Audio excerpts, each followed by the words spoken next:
Bluetooth speakers are always a funny thing to review. It is always clear that sound comes before everything, but important factors that come in are also how it functions physically and the kind of experience it can provide for portability. This is what I truly experienced after reviewing the Boom and Mini Boom from Ultimate Ears.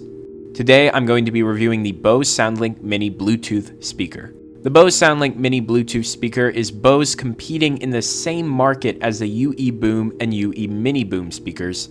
Coming in at $200, it is on the pricier side of portable speakers, but it is on par with the price of the UE Boom. It comes in weighing 1.5 pounds and has a full metal enclosure, so saying it feels cheap would be nonsense. On top, it features a very clean layout of all the buttons on the device.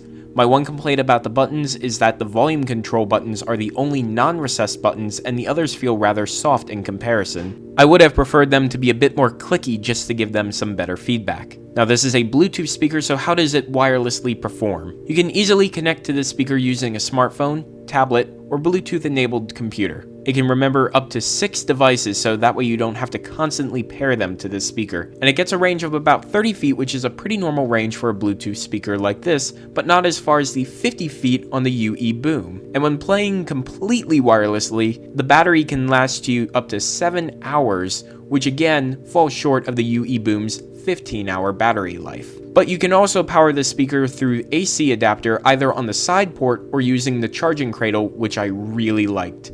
By the way, the charging cradle is included, but if you even want to have a hope of keeping the speaker in somewhat nice condition when you take it on the go, you are going to want to pick up Bose's soft cover for $25.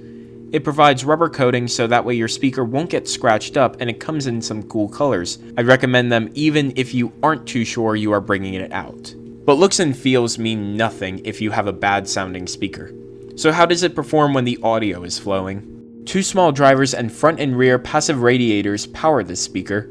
Putting it through my now standard audio test to test highs, mids, and lows using Lindsey Stirling, Coldplay, and Imagine Dragons, and comparing it to the Bose Companion 2 Series 3 speaker system, this is one amazing sounding Bluetooth speaker. The highs and the mid ranges were pretty on par with the Bose Series 3 speaker, but the lows were very impressive. It didn't give room shaking bass, but it did manage to push out enough powerful sound to wake me up a bit.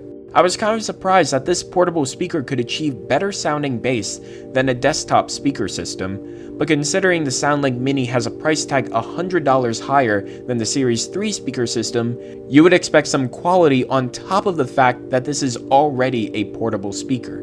Now looking at the speaker as a whole, I think it is a great portable speaker. For $200, it definitely falls into the more expensive category, but the sound quality and build quality definitely help justify this price point.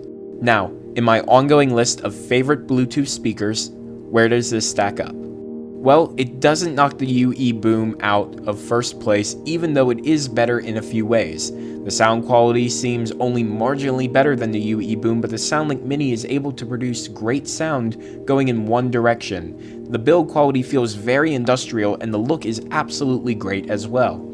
However, the UE Boom holds my number 1 spot, since even though the Soundlink Mini can be taken around, things like the battery life and Bluetooth range definitely limit it. There isn't a great app that you can use with the Soundlink Mini to control volume or see battery life like there is for the Ultimate Ears. And without any real kind of water resistance and needing to get the $25 case as an extra, I just wouldn't feel comfortable taking this outside of my studio. But listening to it indoors and having multiple charging docks throughout my house would be incredible. It may not be one to compare with a dedicated sound system, but using it with my MacBook Pro was great. If Bose can just find a way to get this kind of sound into a speaker design that can take on some dirt and water, then we will have a conversation about a new favorite of mine.